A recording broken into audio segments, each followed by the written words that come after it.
All right, final video of the day. Another interesting article from Wall Street, Wolf Richter.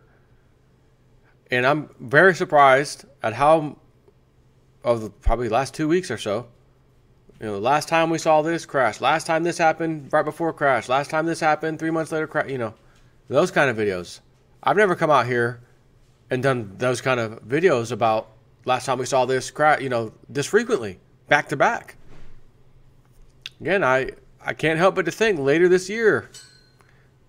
Doesn't mean I'll be right about it, but boy, it sure feels like it. September, October 2017, the party gets started. Maybe to be outdone by 2018. Economist magazine cover. They got a little plan for us. 1988 cover.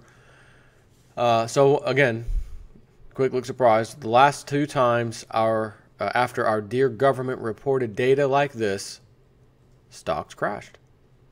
Wall Street claims surge in stocks is based on rising corporate earnings. So let's see. The Commerce Department's Bureau of Economic Analysis released its third estimate of fourth quarter 2016 GDP and corporate profits today. This second revision of its first estimate of January 27 contains more data and is considered a more accurate approximation of what happened in the vast, devilishly hard to quantify U.S. economy. In terms of GDP, the fourth quarter was revised up slightly, but there were adjustments for prior quarters, and overall GDP growth for the year 2016 remained at a miserably low, you guessed it, I've already used this number numerous times, 1.6%. We've come to call this the stall speed. It's difficult for the U.S. economy to stay afloat or aloft at this slow speed. As quarter four gutted any hopes for a strong finish, GDP growth in 2016 matched the worst year since the Great Recession, i.e. 2008-9. The corporate profits, despite a stock market that has been surging for years, are even worse. A lot worse. They've declined for years. In fact, they've declined for years during the prior two stock market bubbles, the dot-com bubble and the pre-financial crisis bubble. Both ended in crashes. However, Wall Street remains assiduously silent on this. Silent on this. The BEA offers various measures of corporate profits, slicing and dicing them in different ways. One of them is its headline number, corporate profits with inventory valuation and capital consumption adjustments.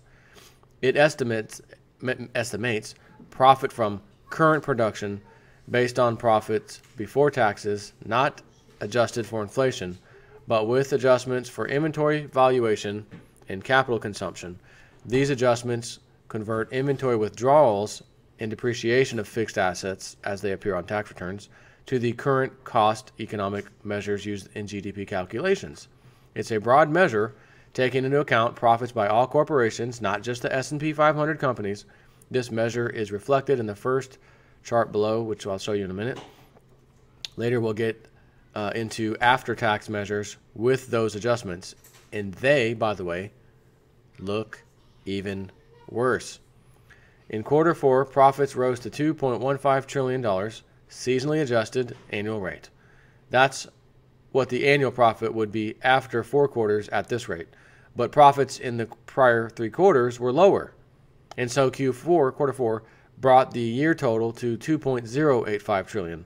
This was down from 2015, and it was down from 2014, and it was up only 2.6% from 2013, not adjusted for inflation. This 20-year chart shows that measure. Note that the profits are not adjusted for inflation, and there was a lot of inflation over those 20 years. Let's take a peek if you want to see that.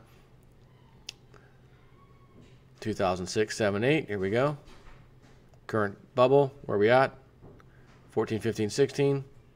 Looks like the gravy train is just about over. Things get even worse or more interesting when we look at the after-tax profits on a quarterly basis. The chart below shows two measures. Blue line, which is the dark-colored one, corporate profits after tax without adjustments for inventory valuation and capital consumption. And then the light blue line, corporate profits after tax with adjustments for inventory valuation. So U.S. corporate profits, here we go, quarter four profits at a seasonally adjusted annual rate, but not adjusted for inflation, were back where they'd been in quarter one 2012. Let me get that back onto my normal screen. By this measure, corporate profits have been in a volatile 5-year stagnation. However, during that time, since quarter one 2012, the S&P 500 index has soared 70%. It's hard to blame oil. The price didn't start collapsing until the fall of 2014. Earnings didn't get hit until 2015. By mid-2016, oil was recovering. These dynamics have influenced the V-shaped drop and rise in 2015 and 2016. But the stagnation in the 2 prior years occurred when WTI, world oil and stuff, was trading above $100 and occasionally above $110 a barrel. The chart also shows that there were 2 prior multi-year periods of profit stagnation and even decline when the stock market experienced a massive run-up from 1996 through 2000, leading to the dot-com crash, and from 2005 through 2008, which ended in the financial crisis. This peculiar phenomenon, soaring stock prices during years of flat or declining profits, is now repeating itself. The end point of the prior 2 episodes was a lot of bloodletting in the markets that then refocused companies, the survivors, on what they needed to do to make money, for a little while at least. It focused on executives, on productive activities, rather than on financial engineering, mergers and acquisitions, and similar lofty projects, and it showed in their profits. But that is not happening now. Instead, executives are chasing after deals and paying record premiums to acquire other companies, and even data provider Dealogic blames stock market exuberance for driving merger valuations and premiums that have soared to the highest levels on record.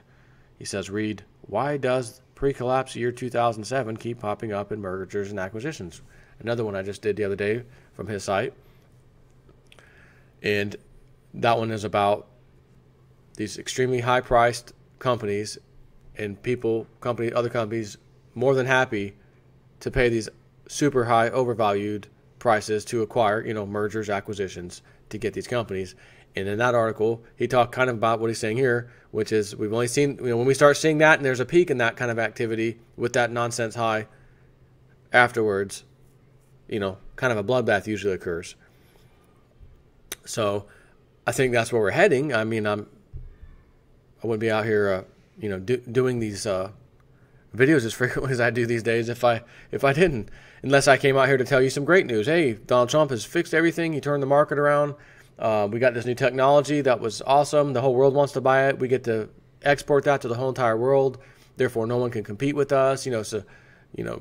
God has flicked his magic wand upon America again. He loves us. He loves, I guess, the way we've treated the rest of the world, and we use 25% of the world's output. He loves that. And, good times are coming for us Americans. We deserve it. Not quite so sure about that one. And I kind of want to add an additional thing to this video from Zero Hedge. I saw the title and it threw me off. What the hell is he talking? What are they talking about? Mike Tyson versus the grilled cheese truck. What the? Authored by, again, Simon Black and Tim Price via Sovereign Man. But I'm like, what is it? Mike Tyson, the grilled cheese. It was something I completely missed. Didn't know about. But you'll see in a second. It was just over 2 years ago that the Grilled Cheese Truck Incorporated began trading in the U.S. stock market under ticker symbol GRLD. GRLD was exactly what it sounded like, a truck that sells grilled cheese sandwiches. Yet despite a history of heavy losses, the stock market valued the company at an extraordinary $107 million. Skeptical investors would have been sharp to call that the peak of the market. Yet the irrational exuberance continued. Earlier this year, you may have heard of Snap Incorporated, Snapchat, a profitless mobile app which offers its shareholders 0 voting rights, went public with a $28 billion valuation. And that too seemed like the peak of the market's insanity. But that turned out to be a premature feeling as well. Now we see none other than Iron Mike Tyson shilling for a Venetia Latvian brokerage firm, enticing small investors with offers of 400 times leverage. It seems all we are lacking at this point is a Fortune magazine cover with a Dow 100,000 headline. Maybe it is the peak, or perhaps the gains will continue. Fortunately, our job isn't to make precise predictions. It is to assess risk and avoid taking any which A, is unnecessary, and B, fails to offer returns that vastly compensate for the probability of loss. We have pointed out before that the U.S. stock market's average price-to-earnings ratio is at highs typically not seen except prior to spectacular declines. See the chart below, which shows the cyclically adjusted price-to-earnings ratio, or CAPE, at 29. The long-term average is 17. So just in case you want to see that, see if I can zoom in a bit. 19th, up. Black Tuesday, 1929 crash. Look at that. What do we got here? 1987, it was peaked, fell back down. Huge one here with the dot-com bubble. Little normalcy, up. There's 2008, boom, all the way down, and here we are again. Here we go again down that lonely road. Not even gonna do the 80s parody on that one for you, but again, there's so many things that keep saying, this happened right before the last crash. This happened before the last two crashes, you know. And we're all these things are like they're in our faces right now. Since 1880, the CAPE has only been at this level twice before. The first time prior to the Great Depression, and the second time prior to the dot-com crash. And again, you can see the little mini ones I pointed out. 2008 was there. To us, the prospect of gaining an additional 10% or even 30% in U.S. stocks pales in comparison to the prospect of losses from a major correction. As Alhambra Investment Partners pointed out, investment analysts were forecasting back in October that U.S. companies in the S&P 500 would generate $29 in earnings for the fourth quarter, or did he mean billion? Would generate $29 in earnings for the fourth quarter of 2016. No, that's right, dollars. As the Quarter 4 earnings reports started rolling in last month, the estimated dropped from that 29 to $26.37. Since that time, with now almost all companies now having reported, the current figure is $24.15, a decline of 8.4% in just 4 weeks. That's bad news for passive index investors who are, by default, exposed to every single one of the companies in the S&P 500, most particularly the expensive ones. Most people don't realize this, but the S&P 500 does not equally weigh its 500 constituent companies. In fact, the price of the number one weighted stock, Apple, influences the S&P 500 index over 240 times more than the least weighted stock, which is AutoNation.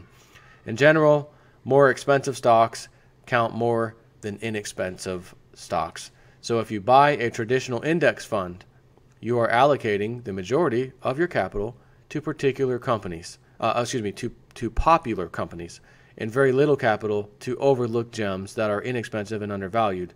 This is the opposite of what value-oriented investors should be doing. As Ian Lance of RWC Partners points out, passive index investors in 2000 were allocating large chunks of their money to bubble stocks like Cisco, Sun, and Yahoo, and also to accounting frauds like Enron and WorldCom, which were on their way to zero. Can't help but think Snapchat coming to mind for some reason, but we have little experience gambling, but we're pretty sure that you can't prosper by betting on every number at the roulette table. That's essentially what index investing is. And like casino games, the market is rigged against individual investors. You're already fighting an uphill battle against high-frequency traders and dishonest bankers. Overpaying for expensive, popular assets doesn't help. Never forget that the world is a big place. And if your stock market is irrationally overvalued, you have the freedom to allocate your time, effort, and capital to more attractive, undervalued investments elsewhere. Couldn't say it better myself. This market Somebody tell me how this could really continue for like a decent, you know what I mean, like a decent length of time.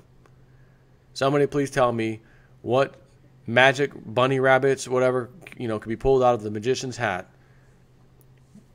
QE1, QE2, QE3, and kind of a QE4 has happened. Federal Reserve balance sheet, $4.5 trillion, was supposed to be back down to the normal $0.5 trillion by January of 2016, according to Ben Bernanke's chart, which is not even kind of there. It's still ballooning up here. Debt to GDP ratio, 3-to-1 at least for the whole world. It costs, in the United States, it causes, we have to produce, GDP every year needs to be positive. Positive as in 3+% or more. That would be not good, 3%. 3.5%, no, that's okay. 4%, looking pretty good. 2%, 1.6%, no, horrible. So what do? Let's just create more debt, and it's now costing $4 of debt to create $1 in GDP. How is that even kind of sustainable? What kind of model is that? That is, in my opinion, the Snapchat model. We don't even make money. We are not profitable even kind of.